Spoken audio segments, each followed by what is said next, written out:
Property buyers property కొనే ముందు title suit app లో చెక్ చేసుకొని కొనండి. ఎవరైనా ఏదైనా కేసు లిస్ట్ చేసి ఉండొచ్చు. నిన్నటి రోజు తెలుగుదేశం పార్టీ జిల్లా ఉపాధ్యక్షుడు పాలెంపల్లి సుబ్బారెడ్డిని పోలీసులు ఒక అక్రమ అరెస్టు చేశారు.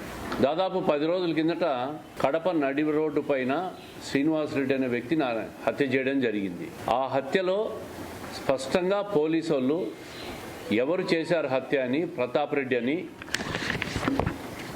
మొదటిగా, తర్వాత మన్నవ శ్రీనివాసులని, కల్లూరు సురేష్ కుమారు, హరిబాబు అని, వెంకట సుబ్బయ్య అని, తర్వాత ఇంకో మహిళ ఎవరో భాగ్యారాణి అని చెప్పి వీళ్ళ ప్రమేయం ఉందని చెప్పి వీళ్ళందరినీ కూడా అరెస్ట్ చేయడము, రిమాండ్ చేయడం జరిగింది. మేము పోలీసులను, జిల్లా పోలీసులు ఒకటే అడుగుతూ ఉన్నాం, పాలెంపల్లి సుబ్బారెడ్డిని ఏ సంబంధంతో, ఏ ఆధారాలతో అరెస్ట్ చేశారని చెప్పి అడుగుతూ ఉన్నాం.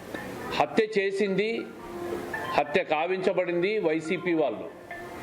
భూ తగాదాలతో భాగస్వామ్యంలో తేడాలు వచ్చి వాళ్ళకు పొరపచ్చాలు వచ్చి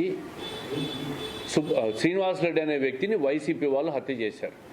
దాంట్లో ఎవరో పెళ్లిమరికి సంబంధించిన రామ్మోహన్ రెడ్డి అనే వ్యక్తి హస్తం ఉందని చెప్పి పోలీసులు కూడా ఒక నిర్ధారణకు వచ్చారు.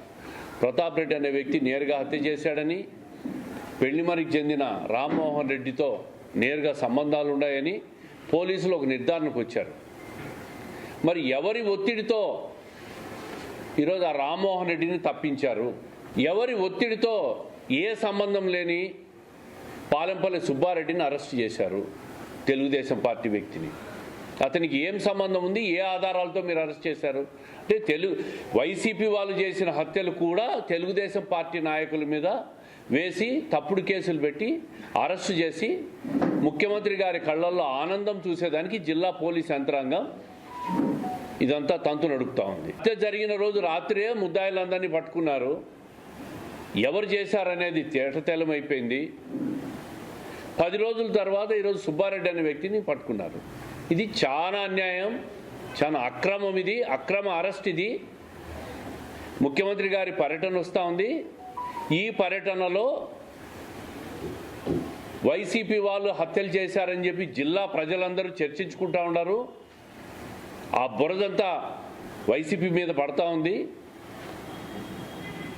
దాన్ని తప్పించేదానికి, ప్రజల దృష్టిని మళ్లించేదానికి తెలుగుదేశం పార్టీ వాళ్ళను అక్రమ అరెస్ట్ చేసి నిర్బంధం చేశారు. జిల్లా పోలీస్ యంత్రాంగం ఏకపక్షంగా వ్యవహరిస్తూ ఉంది. అధికారం శాశ్వతం కాదు, ఇదే పార్టీ అధికారంలో ఉంటుంది, వత్తాసు పలుకుతాం అనుకుంటాండ్రేమో. కేసులు ఏ విధంగా కావాలంటే ఆ విధంగా అధికార పార్టీ వాళ్లకు తారుమారు చేసే పరిజ్ఞానం మీకు ఉండొచ్చు. కానీ అధికారం మారిన తర్వాత ఈ తప్పుడు కేసులు పెట్టిన పోలీసులు భవిష్యత్ ఏ విధంగా ఉంటుందో ఒకసారి ఆలోచించాలా. సిఐ అశోక్ రెడ్డి కూడా చెప్తున్నా, ఇది చాలా తప్పు. అక్రమ అరెస్టులు చేస్తుంటారు. సుబ్బారెడ్డికి ఎటువంటి ప్రమేయం లేదు, ఎటువంటి సంబంధం లేదు. సంబంధం ఉన్న రామ్మోహన్ రెడ్డిని మీరు ఎందుకు తప్పిస్తున్నారు ఈ కేసు నుంచి?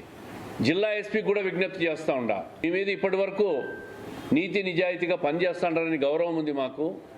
కానీ వైసీపీ వాళ్ళ కళ్ళల్లో ఆనందం చూసేదానికి, ముఖ్యమంత్రి గారి దగ్గర మెప్పు పొందేదానికి తెలుగుదేశం పార్టీ మీద, తెలుగుదేశం పార్టీ నాయకుల మీద తప్పుడు కేసు పెట్టి వాళ్ళ ఆనందం కోసం తెలుగుదేశం పార్టీ వాళ్ళను సతాయించి ఇరికించాలనుకుంటే మాత్రం పెద్ద ఎత్తున ఆందోళన చేస్తాం.